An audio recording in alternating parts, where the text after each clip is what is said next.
샬롬 할렐루야. 창세기 21장 8절. 아이가 자라매 젖을 떼고 이삭이 젖을 떼는 날에 아브라함이 큰 잔치를 베풀었더라. 아멘. 세상에 10손가락 깨물어 안 아픈 손가락 없다는 말이 있는데, 흔히 부모의 자녀에 대한 사랑을 말할 때 인용하지요. 마치 10손가락을 깨물면 모두가 아프듯이 부모의 입장에서는 말을 잘 듣고 착한 자녀에게만 사랑이 가는 것이 아니라, 비록 부모의 마음을 맞추지 못하고 이런저런 모습으로 인해 심려를 주는 자녀라 해도 다 같은 자녀이기 때문에 마음을 쓰게 되고 사랑이 가게 된다는 의미이지요. 이런 말을 하면 또 이제, 그러나 10손가락의 크기는 다 틀리다. 또 각자 할 역할도 있다. 장지도 있고 새끼도 있고 엄지손가락도 있고 검지도 있고 약지도 있다. 또 그렇게 덧붙이는 분들 얘기도 들을 수가 있어요. 차별이 있다. 그렇게. 그러나 실제로 이런 마음을 가진 부모가 많지 않은 것을 볼 수가 있습니다. 자녀들 중에 말썽을 피우고 문제를 일으키는 자녀가 있다면 처음에는 참고 인내하며 사랑과 관심을 주려고 노력하지만, 그것이 계속되어 세월이 지나면 나중에는 마음에서 사랑의 감정이 떠나고 심지어는 자녀에 대해 미움의 감정까지 품게 되는 사람들도 있지요. 또는 자기 마음에 맞는 자녀에게만 사랑을 주며 편애하는 사람도 있습니다. 더욱이 자기가 낳지 않은 자녀를 자기가 낳은 자녀와 함께 키워야 하는 상황이라면 똑같은 마음으로 사랑을 주는 경우를 찾아보기란 쉽지 않지요. 그렇다면 진리를 안 우리는 어떤 마음이신지요? 아브라함의 마음과 사라의 마음을 비교해 보면서 내 자신의 마음을 점검하는 귀한 시간이 되셔야 되겠습니다. 약속의 시인 이삭은 잉태에서부터 탄생 그리고 성장에 이르기까지 모든 것을 하나님께서 주관해 가셨지요. 그래서 이삭은 아버지 하나님의 자상하신 간섭하심 가운데 성장할 수가 있었고, 아브라함은 이러한 하나님의 은혜에 감사하며 이삭이 젖을 떼는 날 큰 잔치를 열었던 것입니다. 그런데 이삭이 점차 성장하게 되면서 하갈과 그의 소생 이스마엘 그리고 사라 사이에 내재되어 있던 갈등이 마침내 불거져 나오게 되지요. 9절에서 11절에 사라가 본즉 아브라함의 아들 애굽 여인 하갈의 소생이 이삭을 희롱하는지라, 그가 아브라함에게 이르되 이 여종과 그 아들을 내어 쫓으라. 이 종의 아들은 내 아들 이삭과 함께 기업을 얻지 못하리라 하매, 아브라함이 그 아들을 위하여 그 일이 깊이 근심이 되었더니 했습니다. 이스마엘이 비록 정통 계보를 이어갈 약속의 신은 아니지만 아브라함에게 있어서는 이삭과 같이 사랑스러운 아들이었지요. 물론 장차 하나님의 섭리가 이삭을 통해 이루어지게 된다는 사실을 누구보다도 잘 알고 있는 아브라함이었지만, 그렇다 하여 이스마엘을 사랑하지 않거나 이삭과 차별하려는 마음이 전혀 없었던 것입니다. 아브라함의 마음에는 이스마엘과 이삭이 똑같은 자녀였기에 똑같이 사랑을 주고자 하는 마음이었지만, 사라의 마음은 그렇지가 못했습니다. 사라는 예전에 자신의 몸종이었던 하갈을 남편에게 주어 후사를 이으려 했는데도 막상 하갈이 잉태를 하게 되자 그 상황을 참아내지 못하고 심히 학대하기에 이르렀지요. 아브라함의 아이를 잉태한 하갈이 자신을 멸시한다고 생각했기 때문입니다. 그래서 사라의 학대를 견디다 못한 하갈이 사라를 피해 도망까지 해야 했던 상황이었지만, 아브라함을 생각하신 하나님께서는 모든 것이 합력하여 선을 이루도록 역사해 주셨지요. 하나님께서는 사자를 하갈에게 보내어 그가 낳은 아들에 대한 언약의 말씀을 주시며 하갈로 하여금 집으로 돌아가도록 역사하셨지요. 이 사건을 통해 사라도 자신의 행동이 너무 지나쳤음을 깨닫게 되었고, 하갈도 여호와의 사자의 지시에 따라 사라의 수하에 복종하게 되니 일단 겉으로는 화평이 찾아온 것입니다. 하지만 이는 단지 겉으로만 서로의 감정을 드러내지 않은 것이지요. 그 마음에서부터 감정을 버린 것이 아니었으므로 이것은 일시적인 화평밖에 될 수가 없었지요. 그러니 훗날 다시금 예전과 비슷한 상황이 되자 결국은 그 마음 안에 내재되어 있던 감정이 마침내 갈등으로 표출되고 맙니다. 평소에 늘 하갈과 하갈의 소생인 이스마엘에 대해 곱지 않은 시선을 가지고 있었던 사라는 이스마엘이 이삭에게 하는 행동 역시 결코 곱게 볼 리가 없었지요. 사라는 혹여라도 이스마엘로 인해 이삭에게 어떤 해가 올까 염려하였고 정통 계보를 통해 하나님의 섭리를 이루어야 할 이삭과 그렇지 않은 이스마엘과는 공존할 수 없다는 생각에 이스마엘을 눈의 가시처럼 여겼던 것입니다. 이처럼 사라는 자기 소생 이삭과 그렇지 않은 이스마엘에 대해 분명한 차별의 마음을 가지고 있었습니다. 그러던 어느 날 이스마엘이 아들 이삭을 희롱하는 것을 보게 되자 마침내 사라는 아브라함에게 이 여종과 그 아들을 내어 쫓으라고 요구하지요.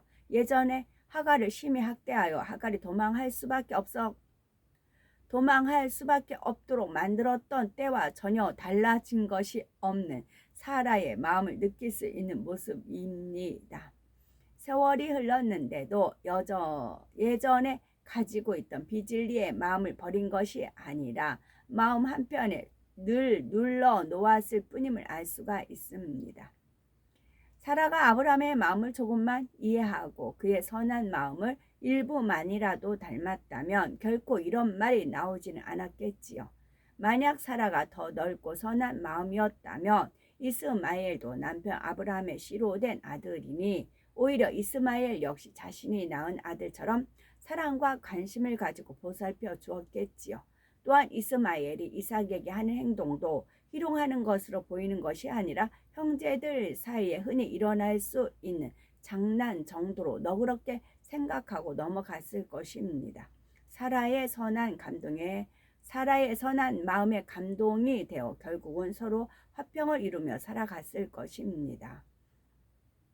그러나 사라가 그러한 마음이 안 되니 또 한 번 아브라함으로 하여금 마음의 고통을 받도록 하는 사건이 생기고 만 것이죠. 물론 이스마엘은 이삭과 함께 기업을 얻을 자녀는 아니었지만 아브라함에게는 똑같이 자신의 자녀였기에 그를 내어 쫓으라는 사라의 말에 깊이 근심하게 됩니다. 지금까지의 상황을 살펴보면 사라의 마음이 진리와 빛과 합당치 못한 것을 볼 수 있는데 이는 이스마엘이나 하갈도 마찬가지입니다. 사라가 단지 한 번의 사건만을 보고서 하갈과 이스마엘을 내어 쫓아야겠다고 생각하지는 않았을 것입니다. 그동안 쌓여 오던 감정이 결국은 이스마엘이 이삭을 희롱하는 장면을 목격함으로 터져 나오고 말았던 것이지요. 그러니 사라가 생각하기에 더 이상 이스마엘을 이삭과 함께 두어서는 안 되겠다는 위기의식을 느끼게 되기까지 하갈이나 이스마엘 편에서도 온전치 못한 모습들이 있었음을 알 수가 있습니다. 하갈은 원래 사라의 몸종이었으니 청과 같은 마음으로 섬겼으면 되었을 텐데 그러지를 못했던 것이고 이스마엘도 이삭을 친동생과 같이 보살피고 지키며 사랑해 주었으면 되었을 텐데 그러지를 못했던 것이지요. 이처럼 서로 간에 섬기지 못하고 서로 간에 이해하지 못하며 양보하지 못하는 모습들로 인해 결국은 화평이 깨어지게 되었고 하갈과 이스마엘은 쫓겨나야 하는 상황이 되고 말았습니다. 이런 모습을 보면서 아브라함은 마음의 고통을 받아야 했으며 심히 근심하게 되었던 것입니다. 이런 상황에 있던 아브라함에게 하나님께서는 네 아이나 네 여종을 위하여 근심치 말고 사라가 네게 이른 말을 다 들으라. 이삭에게서 나는 자라야 네 씨라 칭할 것임이니라 말씀하셨습니다. 즉 사라의 말대로 하갈과 이스마엘을 집에서 내어보내라는 말씀이지요. 아브라함은 하나님의 말씀에 그대로 순종하였죠. 아브라함은 하나님께서 어떻게 할지를 말씀해 주시기 전까지는 하갈과 이스마엘로 인해 마음에 근심하였지만 일단 하나님께서 어떻게 할지를 말씀해 주시자 즉시로 순종했다는 사실입니다. 이스마엘 역시 이삭과 똑같은 마음으로 사랑을 주었던 아브라함이었지만 이스마엘을 내어보내라는 하나님의 말씀에 어떠한 이유나 핑계도 되지 않았던 것입니다. 사람이 육신의 생각을 동원하게 되면 마치 사라의 말대로 하갈과 이스마엘을 집에서 내어 쫓는 것보다는 사라를 잘 타으르고 이해시켜서 하갈과 이스마엘을 집에 그대로 두도록 하는 것이 더 선하다고 생각될 수도 있지요. 그러나 아브라함은 전혀 이런 생각을 동원하지 않았습니다. 하나님의 말씀 앞에서는 자기 생각도 자기 보기의 선도 자기 보기의 의도 철저히 무로 돌렸던 것이지요. 이것이 바로 온전한 순종이며 하나님을 신뢰하는 사람의 모습입니다.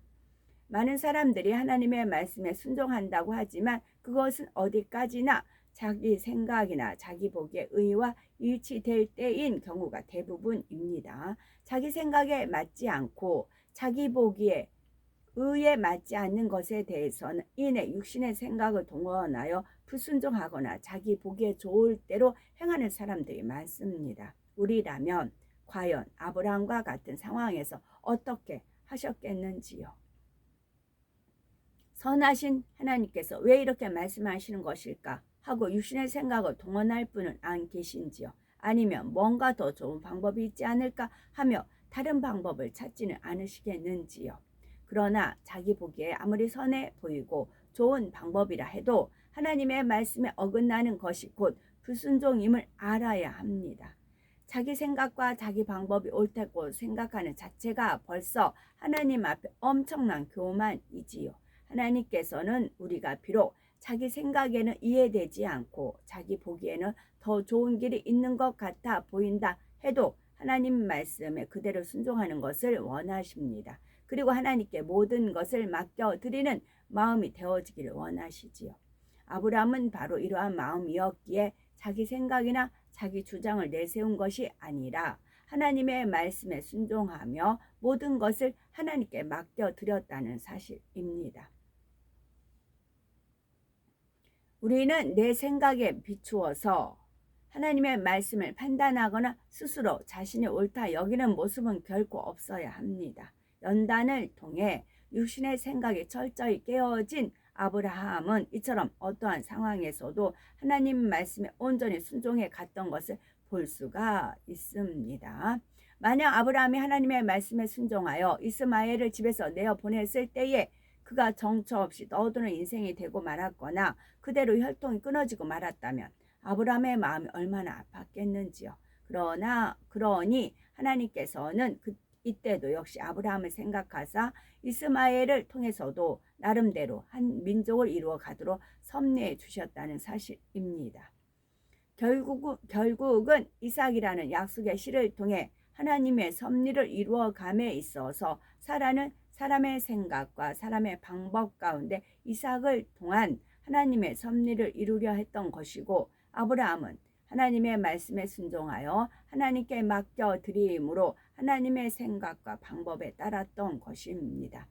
사실 이스마엘은 사람의 생각이 동원되어진 결과로 인해서 나와진 열매입니다. 이 역시 하나님의 섭리 속에 있었던 일이었으나 사라가 만약 사람의 생각을 동원하지 않았다면 이스마엘이 태어나지도 않았을 것입니다. 그러나 이스마엘은 태어났고 이러한 이스마엘 역시 아브라함의 씨였기에 그는 아버지 아브라함으로 인해 오는 축복을 받을 수가 있었던 것이지요. 이와 마찬가지로 우리도 하나님의 사랑을 받게 되면 우리와 관련된 주변의 모든 분야가 함께 축복을 받아 나가게 된다는 사실입니다.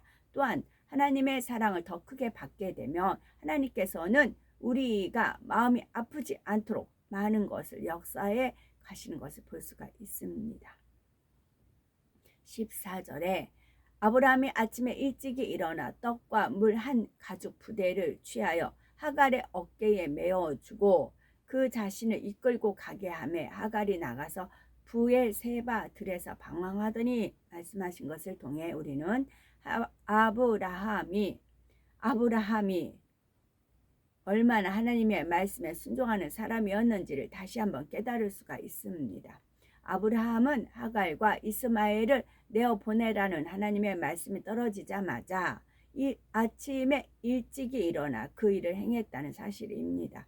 조금만 더 있다가 보내야지 했던 것이 아니라 하나님의 뜻을 아는 즉시로 순종했지요. 어떤 위로의 말을 해주거나 제사안의 일부러 떼어줬던 것도 아니며 오로지 떡과 물 한 가죽 부대만을 준 채 떠나라 했던 것입니다. 이것이 사람 편에서 야박하다 생각할 수도 있으나 이것이야말로 하나님께 모든 것을 맡기며 전폭적으로 의뢰하는 모습이라는 사실입니다. 하나님께서 하갈과 이스마엘을 내어보내라 하셨으니 그 말씀에 순종하면 그 후에는 하나님께서 책임져 주시는 것이지요. 아브라함이 이렇게 함으로 말미암아 하갈과 이스마엘은 오히려 하나님의 역사를 체험하며 그들을 인도하시는 섬세하신 손길을 느끼게 됩니다. 그러니 사람 편에서 사람의 방법과 생각을 동원하는 만큼 하나님께서 역사하실 수 있는 폭은 오히려 좁아진다는 사실을 알아야 합니다. 사람 편에서 사람의 방법과 생각을 동원하는 만큼 하나님께서 역사하실 수 있는 폭은 오히려 좁아집니다. 하나님께 100을 맡기면 하나님께서는 100을 다 책임져 주시지만 50만 맡기면 50은 자기가 하려고 한다면 그만큼 하나님께서 역사해 주실 수 있는 한계를 좁히는 결과가 된다는 말이죠. 그러나 아브라함은 100을 온전히 다 맡겼기에 하나님께서도 온전히 책임져 주실 수가 있었지요. 그런데 아브라함이 이처럼 떡과 물 한 가죽 부대만을 주어 보낸 데에는 한편으로 자녀를 사랑하는 아비의 마음도 담겨 있었습니다. 물론 모든 것을 하나님께 맡겼던 아브라함이지만 그는 하갈과 이스마엘이 자신이 있는 곳으로부터 멀리 떠나가는 것을 바라지는 않았지요. 그래도 마음 먹으면 손이 닿을 만한 곳에 발이 닿고 소문이 들려올 만한 거리의 장소에 그들이 정착하여 살기를 바랐던 것입니다. 그렇다 하여 이것이 육신의 생각은 아닙니다. 아브라함이 육신의 생각을 동원하였다면 왜 여러 종들도 붙여주고 더 많은 재산과 양식을 줘서 보내지 않았겠습니까? 그러나 아브라함은 모든 것을 하나님께 맡겼기에 1절 사람의 방법이나 생각을 동원한 것이 아니며 다만 아비로서 이스마엘이 가까운 거리에 살았으면 하는 마음은 얼마든지 가질 수가 있었던 것이지요. 그러면 이처럼 아브라함이 모든 것을 하나님께 맡겼을 때 하나님께서는 어떻게 역사해 주셨을까요?